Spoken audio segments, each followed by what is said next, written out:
We all want to feel confident when we're speaking in English, but what if you don't feel confident speaking in English? Well, we copy confident people. That's what we do. Let's talk about it. Hey up, mate, and cheers for finding this video today. I appreciate that. Now, if you're new around here, my name is Dan. I'm a British English teacher that's here to help you build your confidence when you're communicating in English. And speaking of communicating confidently in English, today I'm going to tell you what lessons you can learn by looking at people who are already confident in English and what techniques of theirs you should be copying to help you build your confidence. Let's talk about it. Now, let's kind of do a side-by-side comparison, all right? So let's say we've got two speakers. One of them is hesitant, nervous, anxious. The other one is confident and feels more fluent, right? So this little guy here, this red box, he can be the hesitant one. And the green one with the sunglasses on, he can be confident. He looks pretty confident, doesn't he? And yeah, this is basically what it looks like. So let's kind of break it down. Now, a hesitant person is scared of making mistakes, right? They're worried that they're going to say the wrong thing. And that's not cool.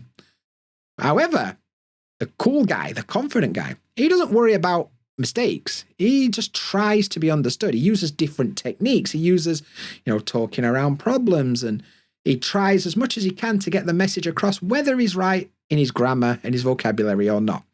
His goal is to deliver the message, not to do it perfectly, right?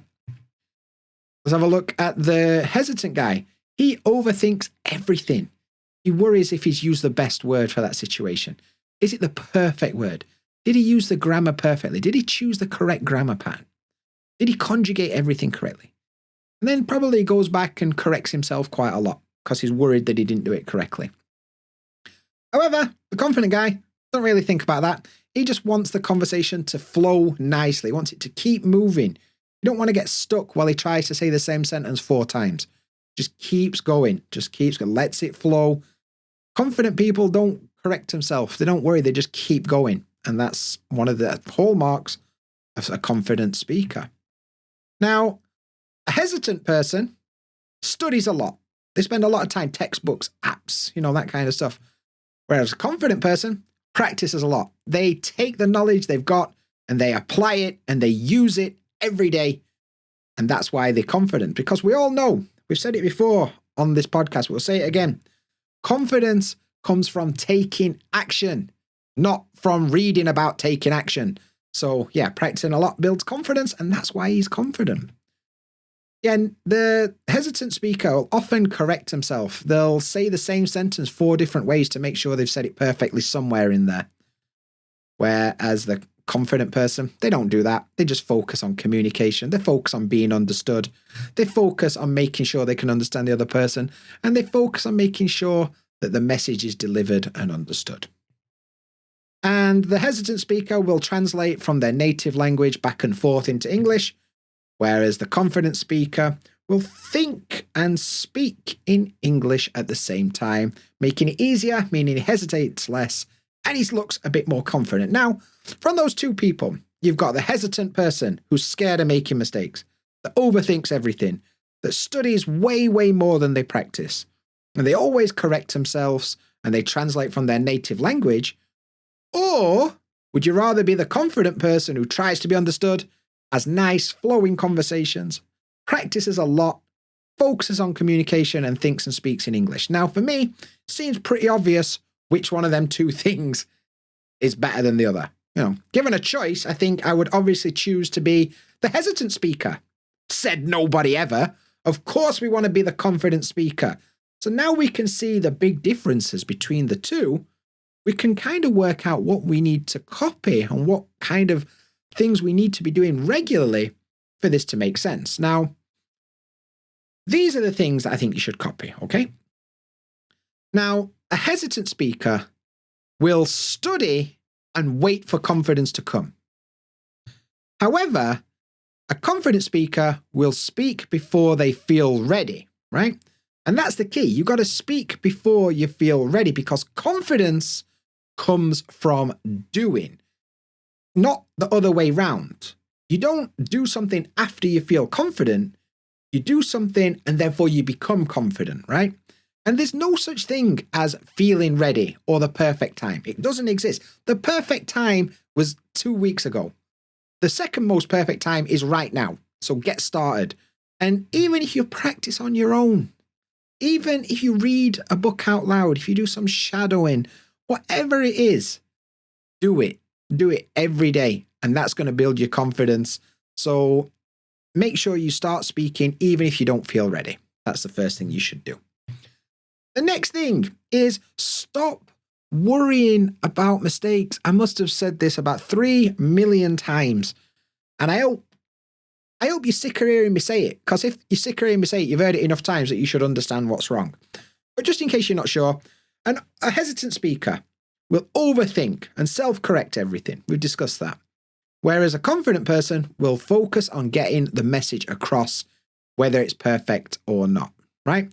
So you've got to train yourself with the goal of, I want to deliver the message, not I want to have perfect grammar or amazing vocabulary or a British accent or whatever you tell yourself that you need to feel confident, because it's not true. So you're going to have to train yourself, even if you make a mistake. Train yourself to keep going. You don't need to go back and correct everything. If you're really unsure if they understand, ask. Don't just assume they don't understand. Ask them. Like, explain something like, do you understand what I mean? And they'll say, yeah, mate, of course I do. Cool, let's move on. And like I said, we're aiming to be understood, not perfect. Say it with me, everyone. Perfection is a lie that keeps you stuck, and we're not trying to be stuck. We're trying to move forward. So that's why we're not trying to be perfect. We're just going to try. That's the aim of the game. The next thing that you should copy from a confident speaker is keep going. Keep talking. Even if you forget a word, even if your mind goes blank, we don't freeze. We don't stop to search for the perfect word. We don't give up halfway through a conversation. We find another way to explain it, and we find another way to deliver that message. You know, we're talking about talking around unknown words or using time filler words to fill a gap while we're thinking, or gestures, using words like who, what, why, where, and when to explain what you're trying to say.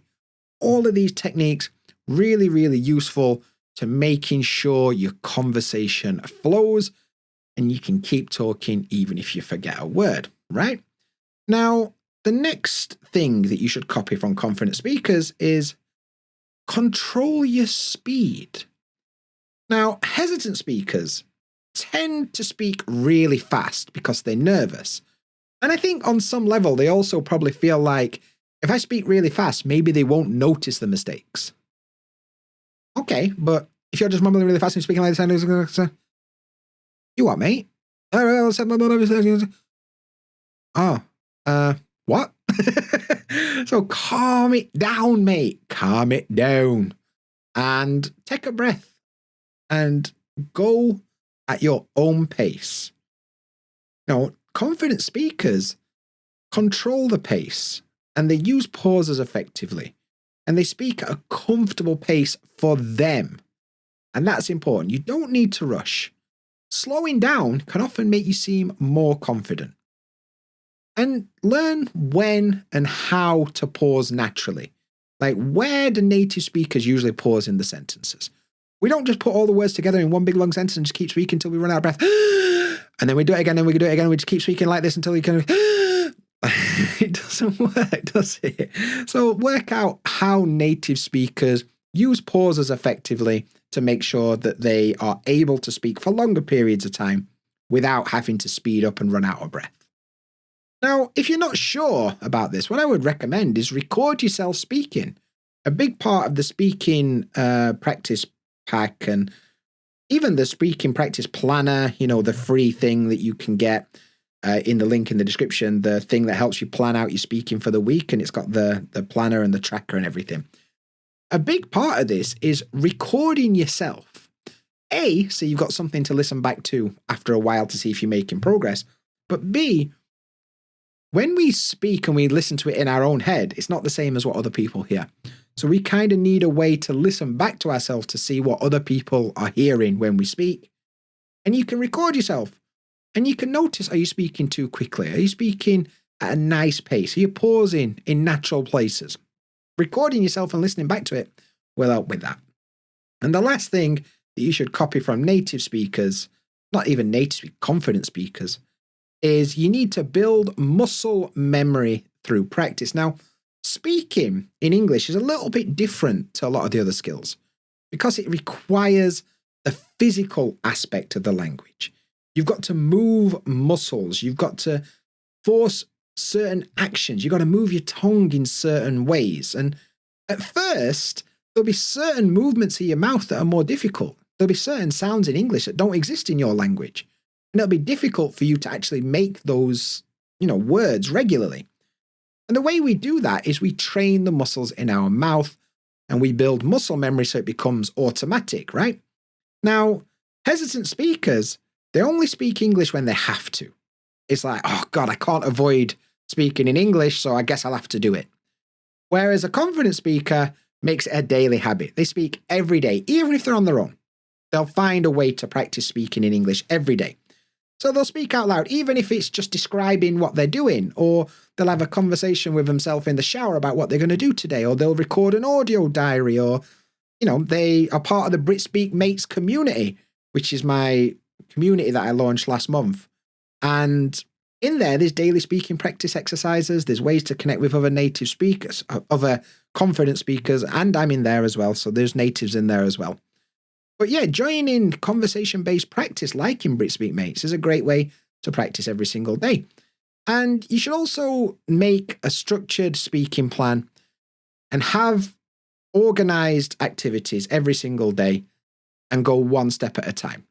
That's one of the things that you should think about when it comes to making yourself more confident in English. And now it's over to you. Which of the things in today's video do you think is going to help you feel more confident when communicating in English? Let me know in the comments. But when it comes to confidence in English communication, there's quite a lot to it. In fact, there's 5 things, and if you're not sure what they are, check out this video next.